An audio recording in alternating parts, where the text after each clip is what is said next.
Hello, I'm Jeffrey Fox, and I'm introducing a new class called Informatics. The class covers the implications of big data, the use of data analytics on big data, and then the application of big data plus analytics in areas of multiple areas indicated by the term Informatics. This is the first class, and we'll start the introduction to the field, which will be continued in later classes. First, some trends. Informatics and its importance and excitement is driven by some important technology and community trends. The first is the data deluge itself, which we see in a variety of areas which we will indeed cover. There's e-commerce, exemplified by Amazon, eBay. There is the community applications such as search and social media, Facebook. And there's scientific applications such as astronomy and the search for new particles with the Large Hadron Collider and other accelerators. The data deluge is used on lightweight clients, which are growing importance. These lightweight clients are back-ended by clouds, and the clouds themselves will use multi-core chips to do the processing of data which gets delivered to these clients.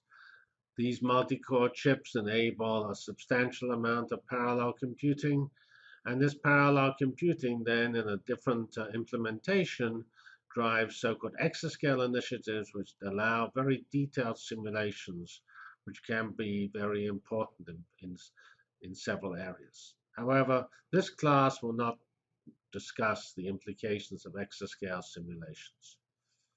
We will, as we've mentioned, include clouds because clouds are the natural way to process the data deluge.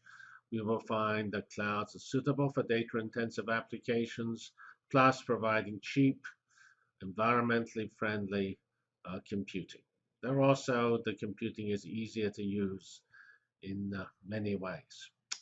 A final important feature of the data deluge and the modern status of technology is the new jobs and indeed the new curricula associated with these new jobs. These span from areas like cloud computing as a class, which can be thought of as part of a classic computer science distributed systems class.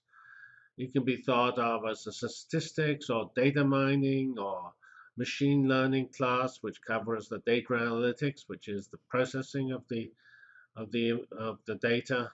And another important trend is classes and curricula and the importance of social media and the field of network science or complex systems, because that provides a lot of the data that we see in the deluge. Now, this is a very important slide. It defines most of the key terms used in this class.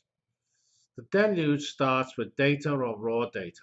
This raw data is produced by instruments such as the Large Hadron Collider, or by satellites, or by little sensors scattered around the globe. It also can be produced by email, social media, updating Facebook, and just generally the web. That data is converted into information. Or by definition, information is data for which modest cleanup has been done to make it better structured and easier to think about and to process. And we will reserve the term information when no deep, which is a sort of rather vague concept, when then deep processing has been done to it.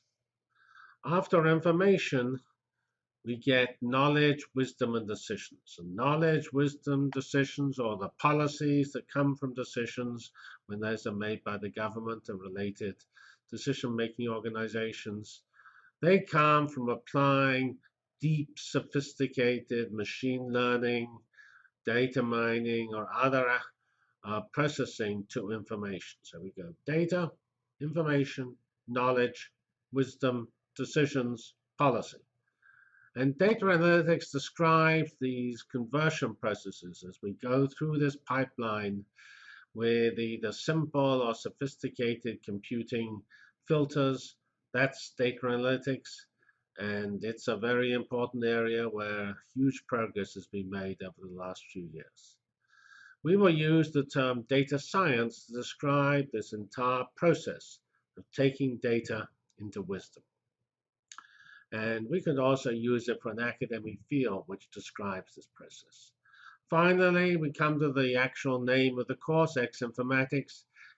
And there is no point in doing any of this unless it's useful. And it's going to be useful in a particular application area, such as biology. So bioinformatics is the application of these ideas to biological data. And pathology informatics is the application of these ideas to imagery coming from medical devices. Here, this slide just summarizes the course in one sentence. This course studies clouds, which run data analytics programs. Those programs process big data, which they actually then produce wisdom, and they solve problems in X informatics. So let's see what X informatics areas exist.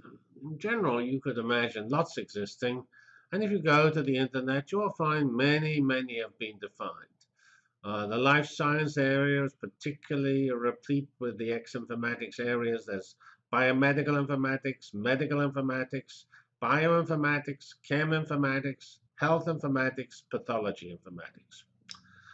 An interesting area is lifestyle informatics, which if you had the connotation it was better lifestyle, would be sort of related to health informatics.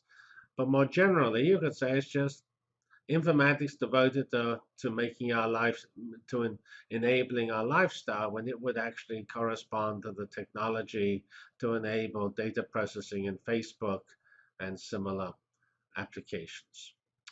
When we come to science, we have astroinformatics or astronomy informatics, energy informatics, the study of smart grids and their processing, radar informatics, studying the processing of data from radar, or maybe more specialized fashion, synthetic aperture radar.